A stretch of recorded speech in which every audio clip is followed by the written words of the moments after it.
is KC Sports Network, proudly presented by Emprise Bank.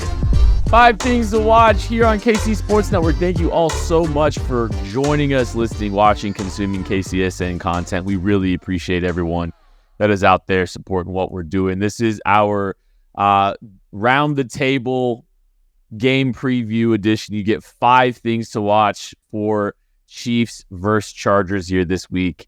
And we always start with the first thing here, and we're going to do that today. Wide receiver has obviously been a big storyline for the entirety of the season, continues to be, and things got even more interesting when Mecole Hardman is added to the wide receiver room in a trade on Tuesday or Wednesday, whatever. Wednesday it was. My days are running together. But Maddie Lane, do we think we're going to see Mecole Hardman this week? Well, yeah. At the very least, he's going to return punts, right? I think that's true. At the very minimum, he's out there to return punts, so he's going to be available for this game. And we'll see what kind of offensive role he gets. I think for him, in terms of there is a little bit of luck in playing in this game because the Chiefs are presumed to be without Justin Watson, who is one of their 2 guys they like to use as a vertical threat behind MVS. You now have Hardman, who will be dressed, and he's probably the next best guy to run this vertical route tree. And I don't think that him and Justin Watson necessarily share a ton of traits with each other, but he's a guy that can operate on some of the same routes. He can do some of the same stuff in a similar enough way that, yeah, he might actually get some offensive reps with this team. And because he's Mecole Hardman and the Chiefs have familiarity with him, I wouldn't be surprised if he maybe gets a gadget play or 2 called directly for him just to kind of get him back into the flow of this offense. So at this point, I'm 100% anticipating him being dressed and ready for this game, if for nothing else to be their return man. I guess they could call up Washington from the practice squad if they can re-sign him, but still, I'm imagining Mecole Hardman is at least ready to go for this game. Yeah, and I'm Trevor Maddich. No, Mecole Hardman makes a ton of sense in this offense. They need a guy that has more of that quick twitch, that instant speed, not the build-up speed that they've been used to with MBS and Justin Watson. It remains to be seen how many targets he's going to get. Who knows if he's going to get any, but it's going to back the safeties off, and that's more important than anything that I think that any of the other wide receivers that have been on that vertical plane this year have brought to the table there. I think he's going to open things up underneath it, and he's certainly a rested guy. The Jets weren't using him. For whatever reason, did not click with that coaching staff, did not click with that offense. Comes back to Kansas City. Terminology is largely the same. Even if they're in the huddle, Patrick Mahomes is spitting out the verbiage. If there's something that Mecole doesn't understand, it's not going to take very long to get him on the same page. I expect that the role is actually going to be a little bit bigger than what a lot of us think. I think everybody's kind of going, oh, maybe it's 15 to 20% of the snaps. I wouldn't be surprised to be inches closer to 30, 35% of the offensive snaps. I could see him doing that, and I think he offers value in those. And again, not expecting production. Don't go out there and be like, hey, hammer the Mecole Hardman over in yardage this week. I just think he's going to open up things for everybody else. And yeah, to Maddie's point, could have a gadget play or 2 involved. I'm Ryan Leaf. No, just inside jokes leaking into the show. So, we've heard Brett Veach talk about package players. Justin Ross, Rashee Rice starting as a package player, and if things kind of get, more settled, start expanding that role, and he becomes more of a featured type player. I think it's a package player role for Mecole Hardman, and I wonder if it's not the red zone. We've talked a little bit about this and his ability to stretch the field horizontally when things get tightened down there, and getting him running on some of the jet plays and some of that kind of stuff. I wouldn't be stunned if that package is the red zone package and they try to stretch horizontally in this game with Mecole Hardman. So I don't know. For all we know, you just gonna jump in and play 50% of the snaps. Nothing would surprise me at this point with this team, But I would kind of guess if I was gonna say he's gonna be in a defined role, I could see it being down there in the red zone. Maybe. I think they could definitely find a role for him there, right? It's just their red zone stuff. They've had Kadarius Toney, who operates in a lot of the exact same ways as Mecole Hardman, and they've been a little hesitant to use Tony on a lot of the red zone stuff. Now, he did just catch a touchdown on like a little leak out kind of play underneath the pick route, but they haven't used him as the jet sweep guy on screens and stuff quite the same way they did Mecole Hardman. So that stuff didn't leave the playbook. They're just not calling it. And maybe that is a lack of trust in Tony to do it, or maybe it's the fact that they don't have that. They don't feel like it's going to work as well. I think some of the Chiefs' issues are kind of the personnel that they have to field down there in the red zone doesn't really create the space that they need to stretch the field horizontally. So I think I align a little bit more with Craig that if Mecole Hardman is to have an impact on this game, it'll be more about his speed. It'll be more about stretching the field. It'll be about making these Charger safeties respecting the speed, respecting his ability to take the top off, opening up what has been very poor coverage over the middle of the field to even more space, allowing guys like Kelsey and Rashee Rice to take advantage over that middle of the field more so than it will be finding ways to try to get him the football, I think, working horizontally. And it's worth noting that, real quick here, Kit, anything that happens in the red zone involving Mecole Hardman is probably something that was installed last year. And if they burn through any of those plays and shown them on tape, Brendan Staley and this defense are going to tip those off. They're going to know that they're coming. So maybe one of those that Andy just kind of goes, yeah, we've got plays for you later, Mecole. This is one of our division rivals. They're going to be paying extra close attention to all these little things that we're going to be doing from last year. So let's maybe not use them as much this week. Okay, gentlemen. I have a fun little game for you here.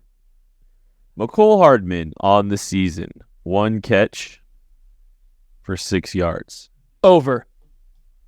Is that your question? I don't know. I was going to ask over under 6.5 receiving yards for this game over for Mecole Hardman. Over. Yeah. That's a simple over. And I'm Dan Mullen. Yeah. That'll be Dan Mullen. You are absolutely Dan Mullen. And none of us are Josh Briscoe, but he's on the other end of this. What's up, Josh? Kent, thank you. A pleasure as always. Here is the Only Weird Games crew. Seth Kaiser, Nate Taylor. I'm Joshua Briscoe, talking about a different element of Chiefs and Chargers. We touched on this briefly during Only Weird Games, Nate, but what are the Chiefs going to do to try to limit these Chargers pass catchers? I don't even know if we need to extend it to Austin Eckler because he's been a problem many, many times in the past. But let's start with what you think the plan might be for Keenan Allen. Yeah, it's fascinating because the Chiefs have used L'Jarius Sneed really over the last month in this sort of shadow corner role where if the receiver of their choosing chooses to line up at the perimeter, he's usually met with L'Jarius Sneed. So I think it'll be L'Jarius Sneed on Keenan Allen. Keenan Allen is their best receiver. Even though Mike Williams probably has some more flash to his game, I do get the sense that like the Chiefs are going to try to limit Keenan Allen, one of the best route runners in the game, to sort of force, Justin Herbert to hold him to the ball just a little bit longer for maybe Chris Jones or Charles Omenihu or George Karlaftis to perhaps, wreak some havoc in the backfield. But the secondary has done really well depending on whoever the receiver is. So if L'Jarius Sneed did well against Justin Jefferson, it's a little bit of a different task against, Keenan Allen. But I do think that's where this is probably trending in terms of the X's and the O's strategy. Seth, how does that make you feel? And where does Trent McDuffie come into the mix for you? Keenan Allen often plays out of the slot because of his really specific skill set. And so, don't mind me, just trying not to cough. It's hard not to get choked. Yeah, I think about how good Trent McDuffie is, and it does make me get a little choked up. Yeah. So, the thing that they've done with McDuffie is he's a better slot coverage corner than Sneed is. He's got a little bit more flexible hips. Not quite as physical. Well, he's just as physical, but he's a little smaller, right? Right. But he's a little quicker, and so that's important in the slot. They're both great corners.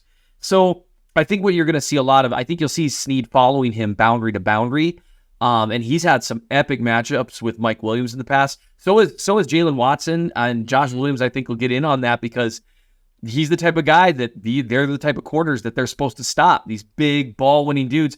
Josh Williams is like, is he really that big? I mean, I'm 6'2", because Josh Williams is huge, and he's a freak athlete. So that's interesting stuff, and I'm interested in watching Steve follow Keenan Allen like he's done with a lot of receivers, but he hasn't been like a complete, like, Darrelle Revis back in the day followed them everywhere. Right. Which was unique. It's almost impossible to do. But what they do now is when they switch to the slot, it's usually McDuffie. And I think both McDuffie and Snead against Keenan Allen will be where the matchup, where the game really gets decided in terms of the Chiefs offense or Chiefs defense versus the Chargers offense. Because Allen has, in the past, he's an incredibly tough cover, especially in man. One of the more difficult ones in the NFL because he is so shifty. Probably one of the 3 or 4 best route runners in the league. Like, as a pure route runner, he's as good as anyone. He's just not quite as explosive, as some other route runners. But him and Kelsey are like this in route running. Kelsey's maybe a little more creative. So I think that's where you get that side of things won and lost. If you keep him from having one of those, just debilitating, 13 catch, 98 yards, but 12 of those catches were for first downs type games, I think that takes away a lot of what the Chargers are going to really want to do. Real quick on the other pass catchers from the Chargers, being Eckler and the tight end group as well. Steve Spagnuolo said back on Thursday that, look, he's talking about the communication for the back 7, which is obviously including the safeties, the corners, and the linebackers. The Chiefs linebackers are way more athletic than we have seen from that position group over the last couple of years. It's gotten a little better each year for the last few, in my humble opinion, at least. So Nate, tell me real quick what you think is a good matchup or a good situation for Austin Eckler with the Chiefs, and how can he hurt him? Yeah, in a lot of ways, I love, the possible screen or the swing route to Austin Eckler with Willie Gay, just a blaze coming, and so in some cases, Willie Gay's done a really good job in the open field on the perimeter. Sometimes he's so fast and he's so athletic that it allows Austin Eckler to be, that such elusive but small running back who can get in and out of sort of creases. So I think that'll be a fun matchup to watch. And then, of course, this is the first time that Drew Tranquil will play against his former team, so he may recognize certain formations, certain looks, the way they use Eckler, to where, hey, maybe he has sort of an upper hand just because he's practiced with that teammate before in the past. Seth, revenge game? I was just setting you up to get to talk about Drew Tranquil. Drew Tranquil is a good linebacker that the Chargers really should not have let walk. Especially when the linebacker play has been really uneven this year, and Tranquil is a steady player. He's not, I wouldn't call him elite in any one area. Maybe because Fred Warner's elite in coverage. Yes. Tranquil is very, very good. Although, he's a terrific athlete. He changes direction well. He reads coverages well. Doesn't take the bait on play action, that kind of stuff. It does alter the dynamic for the Chiefs, especially on third down, because you make a good point, Nate. Like Eckler and I think Josh made it originally. So I'm sorry, Josh. You made a good point, my friend. Thanks, Seth. That was heartwarming. Anyway, so the running backs for the Chargers, with Willie Gay Jr., in theory, he should be an incredible coverage backer because I really think he might be the most athletic linebacker in the NFL. He moves like a safety who weighs 240 pounds. It's freaky. But he arrives a little too hot, and Eckler gives him a little shimmy, and kapwing! And those are the things that separate Willie Gay, that stop him from being an elite linebacker, is he's just, man, he gets there fast, just a little too fast, like the guy that almost took Mahomes' head off a couple games back. And so I think Tranquil adds another dynamic to that in some of those third down conversions that we've seen in previous years, where Eckler would get the ball 10 yards short of the sticks, and you're like, yeah, and like it was so upsetting. If they can stop a few of those, Herbert's not 100%. Check it down. Yep, and that's something they've really tried to be a lot more vertical this year, and the Chiefs have not allowed a lot of vertical stuff. And so, we'll see how the refs are calling it and that kind of stuff. But the Chiefs have great secondary. They are tough out. And so I think it really is going to be in that short intermediate game where it's going to be won or lost. So a lot of linebackers over the years lose a step and then just absolutely fall off a cliff. When Willie Gay loses a step, he might get better. That's an incredible realization. Well, sending it back to a man who has lost many steps since last taking the field for Mid-American Nazarene University. We'll give it back to Kit. Naz! Woo! Thanks, Josh. Kit has lost so many steps that, he can't even be seen. right now. That's how many steps Kent has lost. So naturally, the more athletic, superior athlete in myself is stepping in here to try to do this. Some great points brought up about the Chiefs secondary there and their matchups against the Chargers. This is a good one. It remains to be seen who's going to match up with who. Steve Spagnuolo is going to continue to use L'Jarius Sneed as a guy that travels around, tries to follow some of the Chargers' excellent wide receivers, specifically Keenan Allen, or if they try and stay in a little more zone look so they get into some of their fire zone blitzes that have been really hitting home lately. It's been really effective. I don't know that there's a good way or, a better way, one that's better than the other. I'm excited to see what it is that they're going to bring, especially when the Chargers try and go with their base defense, because hopefully that means Drew Tranquill's on the field in a revenge game against the Los Angeles Chargers. I think Drew Tranquill gets his hands on the ball. I don't know. I'm not going to call a pick, but I'll call a PBU at the very least here. Drew Tranquill against the Chargers this week. All right. We are going to cut to a break, and we will be back with more of this week's 5 Things to Watch right after this.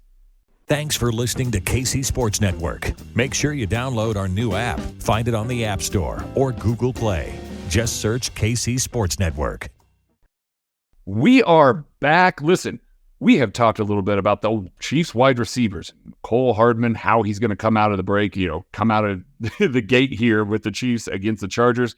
We got to hear from the Only Weird Games crew about the coverage ability of the Chiefs defense, both the secondary and the linebackers a little bit. We're going to go to our guy, Shawn Barber here. He's going to talk a little bit about second half adjustments, which have been absolutely paramount in every Chiefs-Chargers matchup as of late. So let's hear from him and hear what he has to say. Hey, man, appreciate it. Hey, man, this is Shawn Barber from The Process. My one thing to watch for the Charger game, man. Listen, we know that the Chargers are going to come in super desperate, right? Not a lot of wins on the season. Hey, the AFC West is a tough division to win. Though the Chiefs have won it for 8 years straight, the Chargers are still that team. They're still the team trying to knock us off the mount, so trying to reach the top of the mountain, and we're always sitting there just kicking them down. Well, unfortunately, like last week, we were talking about starting fast. This week, it's going to be the halftime adjustments. I do not care what the score is going in at halftime. This is going to be one of the weeks where the coaches have to go in and create the 0-0 mindset. Hey, guys, second half is going to win this ball game. I don't care what the score is going in at halftime. I demand, and I think one of the things going to be to watch is, what are the adjustments our Kansas City Chiefs makes and the Chargers make at halftime? So my thing to watch this week is the halftime adjustments. Whoever makes the best adjustments at halftime will win the ball game. Again, I'm Shawn Barber. I'm the host of The Process. The process is always greater than the product. Back to you. Thanks, Barber. Yeah, those are keys to this week's game.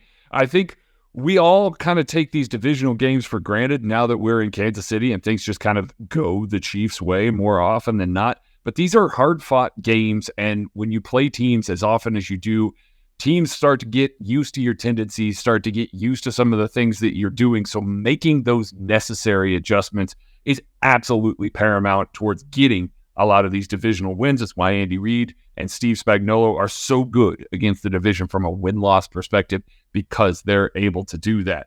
One of those guys that will certainly factor in both in the first half and in the second half adjustments is one Travis Kelce. I don't know if you guys have heard of him. He's got a little bit of a spotlight on him, just a little bit of a shine right now. Our guy, BJ Kissel, is going to break down exactly what he's done against the Chargers, and maybe what we can expect from him this week. What's up, Chiefs Kingdom? BJ Kissel with your thing to watch for the Chiefs matchup on Sunday against the Los Angeles Chargers at GHA Field at Arrowhead Stadium. The Chiefs come into this game 5-1, tied for the best record in the AFC, going up against a Los Angeles Chargers team that seemingly for the 15th season in a row, it seems like, was picked to win the AFC West. They have a 2-3 record. It is a little deceiving right there with the 2-3 record. Their 3 losses are a combined 8 points, and we know how talented the LA Chargers team is. I know Chiefs fans get annoyed that the Chargers get picked to win the division every single year. It's based on the talent level they have. Lost a lot of close games. Been kind of the story for them, that along with injuries. But for me, going into this game. It's about your superstars, about the guys you count on in the moments where you need them to step up. Obviously talking Patrick Mahomes with the Chiefs offense, but the guy that he's throwing the ball to, Travis Kelce, has been an absolute menace to the Chargers over the last couple of seasons. The last 4 regular season games, Travis Kelce, 28 receptions, 461 yards with 5 touchdowns, a couple of huge games with more than 160 yards receiving. It's going to be all about Travis Kelce in this game. We know what he's done so far this year. It's a lot of hitch routes, a lot of stuff across the middle. Seemingly looks like Travis Kelce is just freelancing on every single play across the middle. We know what he's done to this Chargers team. And just in general, Chiefs have a chance to distance themselves even more from, again, arguably the second most talented team in the AFC West and one of the 5 most talented teams in the entire AFC. Chargers do not want to be 2-4 staring that down before they go into Halloween, being so far out of winning the division, which has been their goal. They make moves every year, every offseason to try and do this, bringing in Kellen Moore to try and fix the offense. It's about second half adjustments. I know we heard that earlier from Shawn Barber. Now for this one, for me, it's all about what Travis Kelce can do, again, to continue being a thorn in the side of the Chargers, averaging 7 receptions for 115 yards over his last 4 regular season games against the Chargers. So not a lot of breaking news here to watch out for Travis Kelce, but when it comes to division games, specifically the Chargers over the last couple years, watch out for Travis Kelce. Thank you, BJ. It is impressive every single time I hear any Travis Kelce stat, but even more impressive what he has done to the Chargers. That's why I predicted that Travis Kelce is going to have a walk-off touchdown in this week's game against the Chargers. And a big deal kind of for that Chargers defense, Derwin James popped up on the injury report this week with an ankle injury. Right at the end of the week, he is questionable for Sunday's game. That is a massive loss for them if he can't go.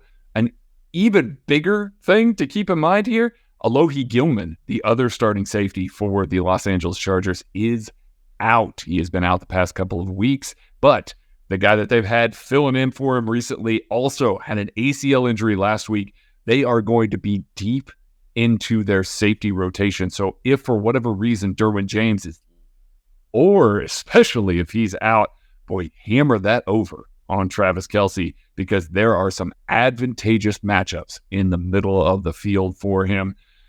Okay, we've talked a lot about the secondary. We've talked a lot about pass catchers. We've talked a lot about guys on the outside and not nearly enough about the trenches. That's why we're going to toss it over to my guys, Tucker D. Franklin and Big B, to give us a little trench talk leading into this Chiefs versus Chargers matchup.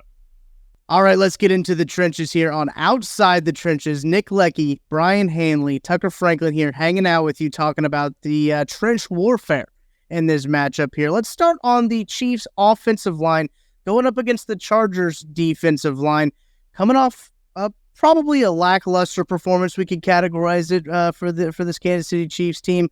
When you look at it, a defensive line that doesn't have a whole lot of names on it anymore, as it did a year ago. Nick Bonito, obviously a good guy for the Denver Broncos. Allen has had a good year. Kind of struggled a little bit out there on the edge. Big B, what are your thoughts going into this one with the Chargers? I mean, as far as the Chiefs offensive line, it's weird because Chargers have some names. But they've got some names on their D-line. But, I mean, you take away the one game that Khalil Mack had where he had 6 sacks. I mean, he had 1 against Dallas, but he really hadn't done a lot. And Bosa is good. I mean, he's definitely good, but I think the Chiefs, this is another game where, first of all, they can run the ball because the Chargers cannot. They just don't. They refuse to stop the run. I know they stopped against the Cowboys, but that is not their thing. But as far as rushing the passer, I think the Chiefs have their way. This is another game where I think the Chiefs' offensive line just literally has their way. Well, that's funny. That's funny, Big B, because I think that they're going to get tested. I love Tyron Smith. Always have been, always will be. He's lost a step as a Dallas tackle. Absolutely. But I did see Khalil Mack absolutely put him on roller skates last game. He did. A couple of times. And I think Tyron Smith is a much better tackle than the 2 tackles we have here in Kansas City. So I think it could be a tough game. I think Mahomes. I think the interior line is going to have to step it up. I do. I think Joe Creed, and Tennessee are going to have to step up, honestly, because it's going to be rough on them. It's going to be rough on them tackles. It could be. And something came out today from PFF that I think that over 250 pass snaps for Joe Tooney and Trey Smith have not allowed a sack. So, I mean, it's been pretty impressive on the interior. Obviously, Creed Humphrey very sturdy on the inside. I wrote down Khalil Mack as a guy to watch, obviously, on because, I mean, it's a big name. You got to watch Khalil Mack. But Tulipulopu, I almost said it. I almost got it all the way through it. I almost did it. Tulipulopu. I believe he was from Washington. He's the guy who's been making some noise, getting some pressures in for this Chargers team. Chiefs 9th in pass blocking efficiency, and then we talked about this on Outside the Trenches a little bit, how the Chiefs offensive line allowing a lot of pressures this year. Something we talked about last year too. Chiefs offensive line allowing a lot of pressures. Patrick Mahomes being able to get out of the way and negate sacks. Tied for the, not even tied for the, they are the second fewest team in some sacks. And I think this might have been Donovan Smith's one of Donovan Smith's worst games against the Broncos. He just kind of looked, just didn't look quite right. He's 8th in pressures allowed this year with 21 pressures. Want to see these guys get on the get right game. And I think Big B, you might hit on that a little bit. Maybe running the ball helps these guys, especially in the pass blocking game. Could help these these defensive linemen, these pass rushers, kind of think a minute, right? Make them think a minute, make them not pin their ears back and get going. You run the ball a whole lot more. Chiefs have shown the ability to run the ball a whole lot better than they have in a couple years past. I think that's going to be a really interesting matchup there. Let's move to the defensive side of the ball for the Kansas City Chiefs. Chiefs defensive line going against the Chargers offensive line. That is fairly comparable, I think, to the Chiefs you talk about. They're tied for 40th in terms of pressures allowed with Trey Pipkins and Rashawn Slater. Rashawn Slater, a pretty decent guy coming out of, a very highly touted guy, you could probably say, coming out of the draft. Hasn't necessarily played up to that elite level that we put him on there, but still very good offensive tackle for the Chargers. Yeah, Slater's good. Had an outstanding rookie year. Got hurt last year, tore his bicep. Yeah. And so he's back, but he's not back to his rookie, how he played as a rookie. So depending on who we line up, and the Chiefs, they will rotate and slide guys in and out. They let Chris Jones basically just pick a guy and just go attack him the whole game. I love that.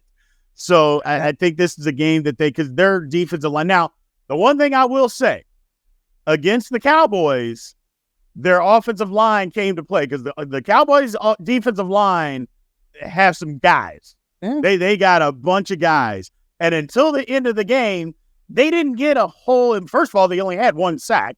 And they didn't get that many pressures, until the end of the game. So we'll see. I mean, I think the Chiefs D-line can take advantage, but they're going to have to bring their hard hat because this is going to be a tough football game. Yeah, I think too, number 68, Jamari Salyer, I tweeted about him. He blocked 3 guys on the screen versus the Cowboys.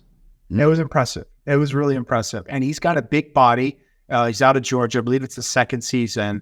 And I think he's the right guard and just fantastic interior guard. Just a big body. Your Georgia Bulldog of note lately. And I think him and Chris Jones watch that interior battle. I think that's going to be fun to watch. I think if I'm Chris Jones, I'll be like, I'm gonna go on the other side. There you go. It's like this, or we're going to see like Godzilla versus King Kong sort of battle over Tokyo with those 2 guys on the inside. And it'll be fun to watch, man. That'll be one that I'll be keying in on all game. We'll be remiss if we didn't mention Charles Minnie, who's coming back for this game. So this will be his first game back from suspension. Right. They can mix and match with a whole lot of different fronts, different things that they haven't really shown yet because they didn't even have Chris Jones at the preseason that they can mix and match with what Charles Minnie and Chris Jones have done. Chris Jones played 88% of snaps. I think it was somewhere up in the upper 80s in terms of percentages. I don't think that's a sustainable rate for Chris Jones to be playing all the snaps. So curious what they'll do there with Charles Minnie easing him back in. It's going to be an exciting one to see what those 2 guys can do together. Imagine them on the inside just wreaking havoc over there. Put them on the same side of the ball. Yeah. Ooh, that's really enticing there, I think, when you start to look at from a Chiefs defensive point of view. Felix kind of saw his snap count dwindle a little bit. George Karlaftis been dealing with a little bit of injuries. It seems like he's back to the George Karlaftis of old, still up there in terms of pressures with the big guys, with your Parsons, with your Garretts, with your Donalds. He's up there in the same conversation with those guys in terms of how effective he's been on getting pressure to the quarterback. So we'll see if the Chiefs can get to the quarterback and bring the quarterback down, as that's been a big thing for the Chiefs defensive line that we have talked about, I think, for the last 5 years when it comes to the Chiefs defense, is being able to get pressure but not getting them down. We're going to go ahead and send it back to the fellas for more 5 things to watch. Make sure to hang out with us on Outside the Trenches every Wednesday night, 9 p.m. We're going live. We're hanging out. We're the B-side. We are keeping the late night crew happy with us here, presented by 5 Farms Irish Cream Liqueur. Go ahead and send it back to you guys for more 5 things. Thank you, Tucker. Excellent, as always, from Tucker and Big B, breaking down the trenches.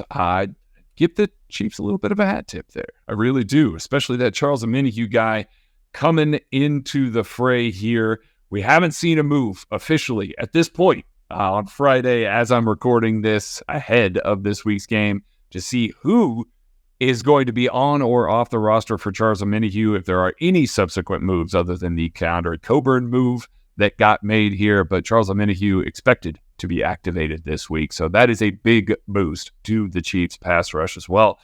All right, we went through Mecole Hardman's return to this team and the wide receiver group, what he's going to mean to them.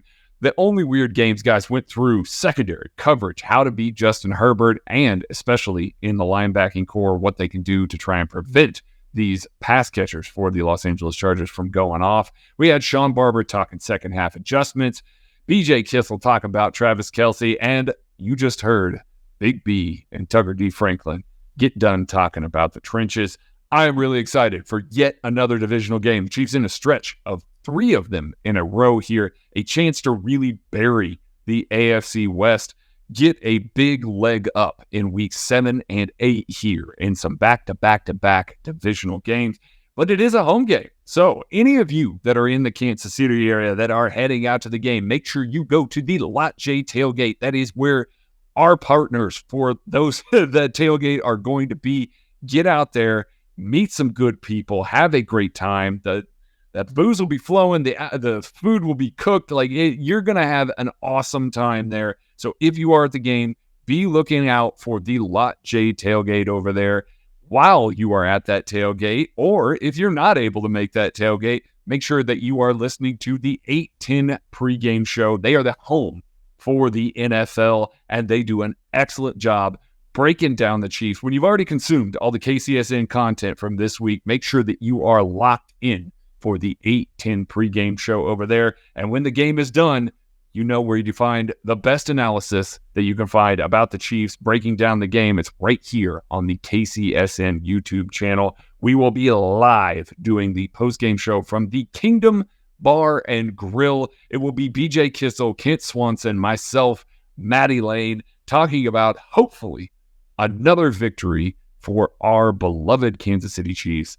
over the Los Angeles Chargers. For everybody here at KCSN and all of us represented here on 5 Things, my name is Craig Stout. Be kind to each other, and we will catch you later.